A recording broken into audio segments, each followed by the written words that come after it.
ગાંધીનગરમાં કેબિનેટની બેઠક ચાલી રહી હતી। એકાએક મુખ્યમંત્રી ભૂપેન્દ્ર પટેલનો પિત્તો છટકે છે અને આ જ મંત્રીની હાજરીમાં અધિકારીઓનો ઉધોળો પણ લે છે। શું છે સમગ્ર મામલો, તેને લઈને વાત કરવી છે। વૈષ્ણવજન તો તેને કહીએ જે પીડ પરાઈ જાનાને રે।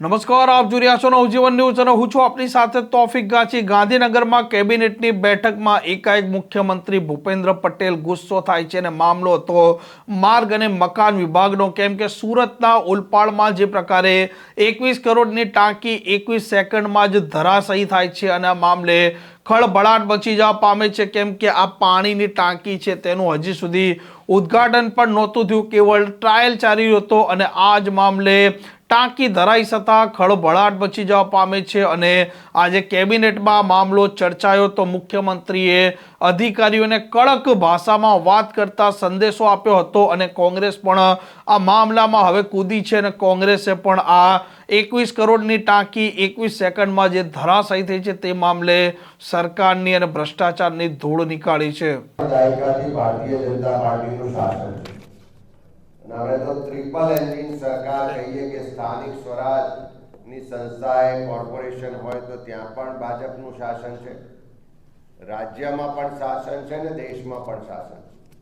નરેન્દ્રભાઈ મોદી કહે છે કે ખાતો નથી ને ખાવા દેતો નથી, પણ એમના ગુજરાતમાં એમણે જે પરંપરા મૂકીને ગયા છે કે જ્યાં સુધી કમિશન કમલમમાં ના પહોંચે ત્યાં સુધી એક પણ કોન્ટ્રાક્ટ પર સિગ્નેચર થતી નથી અને જે કમિશન આપીને કોન્ટ્રાક્ટ લે છે એવા કોન્ટ્રાક્ટરો પણ કોઈના ડર વગર, કોઈની પણ શરમ વગર ખુલ્લેઆમ ભ્રષ્ટાચાર કરે છે અને 40% કરતા વધારે ભ્રષ્ટાચાર આખા ગુજરાતમાં દરેક ગામોમાં જોવા મળે છે અને એના જ કારણે પહેલા જ વરસાદમાં રોડ ધોવાઈ જાય છે, એના જ કારણે પુલો તૂટે છે, લોકોના જીવ જાય છે, એના જ કારણે ક્યાંક હરણીકાંડ થાય છે, એના જ કારણે રાજકોટમાં અગ્નિકાંડ થાય છે અને એવી જ રીતે હમણાં સુરતમાં લગભગ 21 કરોડ કરતા વધારે રકમથી બનેલી પાણીની ટાંકી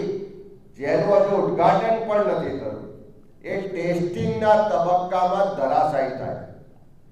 આ પાણીની ટાંકી નથી તૂટી, પણ ભારતીય જનતા પાર્ટીનું જે કમિશન રાજ ચાલે છે એની હકીકતો આખી દુનિયા સમક્ષ દેખાઈ રહી છે। એક બાજુ તમે બધા આજે સોશિયલ મીડિયામાં એક વિડીયો ખૂબ વાયરલ થાય કે કોંગ્રેસના શાસનમાં બનેલી એક પાણીની ટાંકી જે વર્ષોથી જર્જરિત થઈ તો એને તોડવા માટે આજે આટલા વર્ષો પછી તોડવા માટે જેસીબી લાવવું પડે છે।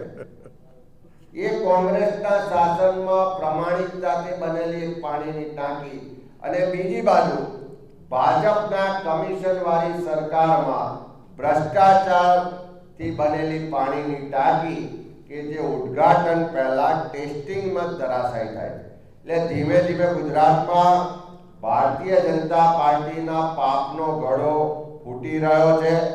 ધીમે ધીમે ભારતીય જનતા પાર્ટીનું જે કમિશન રાજ ચાલે છે એ ખુલ્લું પડી રહ્યું છે, એમનો ભ્રષ્ટાચાર પણ ખુલ્લો પડી રહ્યો છે અને ભ્રષ્ટાચારી સરકાર પણ ખુલ્લી પડી રહી છે।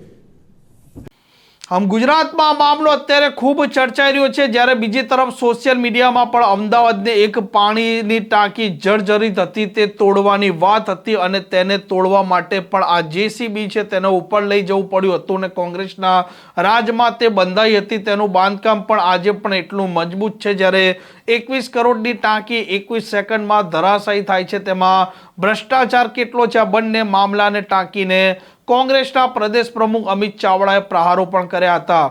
આ પ્રકારના સમાચાર માટે નવજીવન ન્યૂઝની આ ચેનલને લાઇક, શેર અને સબસ્ક્રાઇબ કરવાનું ભૂલતા નહીં। નમસ્કાર।